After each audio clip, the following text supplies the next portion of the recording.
everyone, it's Zach back with a new mortgage video. Hope you're all having a happy Monday. If this is your first time seeing one of my videos, welcome to my channel.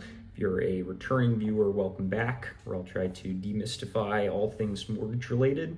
If you find this content helpful, please like and subscribe. So on today's video, I'm going to go through renting versus buying. I'm going to focus on Austin. It should be applicable for really anywhere. When it comes to renting versus buying, I feel like very divisive views. Pretty much any lender or realtor out there is going to strongly encourage buying. Common statement you'll hear is you pay 100% interest on your rent, which is true. None of your rent goes back to you, but as I'll go through in this video, it's not always going to be in your best financial interest to buy. And conversely, you'll see a lot of sentiment lately with how prices have gone down that it's better to rent and invest elsewhere. The length that you're in the house is really going to have a major impact. One of the themes I'll be focusing on. In Austin, Texas, right now, the average rent for a 3-bedroom apartment is about $2,400. You figure most houses are going to be at least 3 bedrooms. So focus on that. You can buy a house in Austin, Texas right now for $300,000. And based on just average property taxes for the area, market interest rate, that'll give you about a $2,500 per month payment. So in the first year, it is really not going to benefit you financially to own for 1 year versus rent. In this case, you're losing about $1,600 in the difference between your total monthly mortgage payment versus your rent payment. And more importantly, you're really not paying down your mortgage very much at all.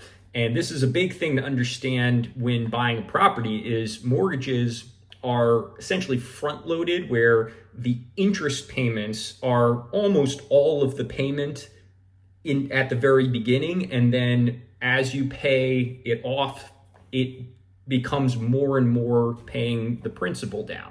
So the property that I've owned for 10 years, I'm now starting to get to the point where it's almost split 50-50 between principal and interest.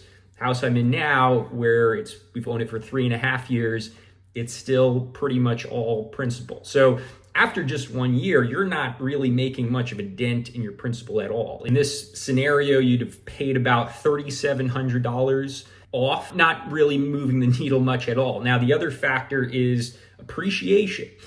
This is the toughest one to predict. Most definitive thing you can say about appreciation, just like when investing in stocks or some kind of portfolio, is the longer you're in it, the more likely it's going to average out to what is a normal return. And at least in the Austin market, historically, appreciation has been about 5 to 5.5%. And in the suburbs of Austin, it's more like 4%.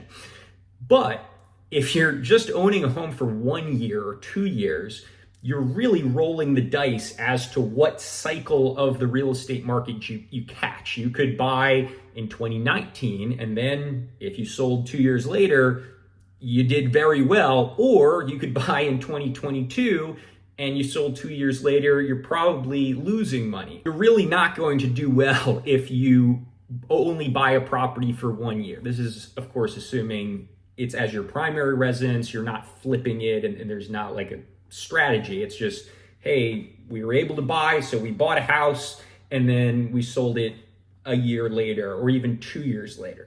You're almost always going to come out negative financially in those scenarios unless you kind of luck out with appreciation. Now, conversely, let's talk about if you own your property for 7 years versus renting. So now the numbers change pretty dramatically. So first of all, rents in Austin typically go up about 2.5%, average annual rent increase. Now, on the mortgage side, you have a fixed interest rate, so your mortgage payment isn't going to change, but your property taxes will change. They can go up or down depending on the assessed value. So if we're talking 7 years, this is the big thing, is once you get to 7 years, 10 years, even further, you're playing the odds that your home is going to appreciate at least around the normal average. So let's just say 4%, which is below average for Austin. After 7 years, this house that you bought for $300 would be worth about $380,000. So you've got $80,000 worth of equity. On top of that, you're paying down your interest at a much higher rate in year 7 versus year 1. You've paid down your mortgage about $30,000 after year 7.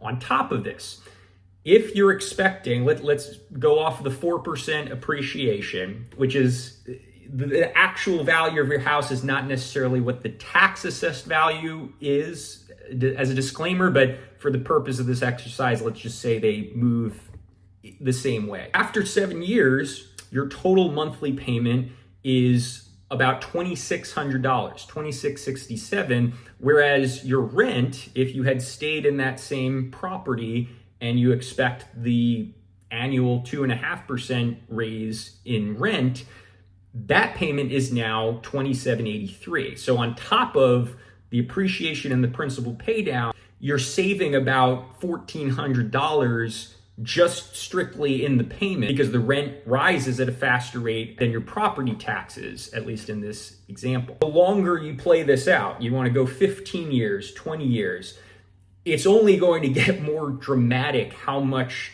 better off you are owning a home versus renting. It's really just a matter of, can you feel 100% confident that no matter what, you're going to stay the owner of that property for at least 7 years is usually the number I stick to. I'd say 5, most of the times you're gonna do well, but anything less than 5 years in the property, you're rolling the dice a little bit. And certainly 1 to 2 years, if there's any chance that you may need to leave the property and you don't have a good plan to like rent it out after 2 years, you're probably better off renting in that scenario. If you have any questions or like to go through some scenarios, I've built out a tool specifically designed for this comparison. Feel free to shoot a comment below or call, text, or email me. But thanks for tuning into this video, and I will see you next time.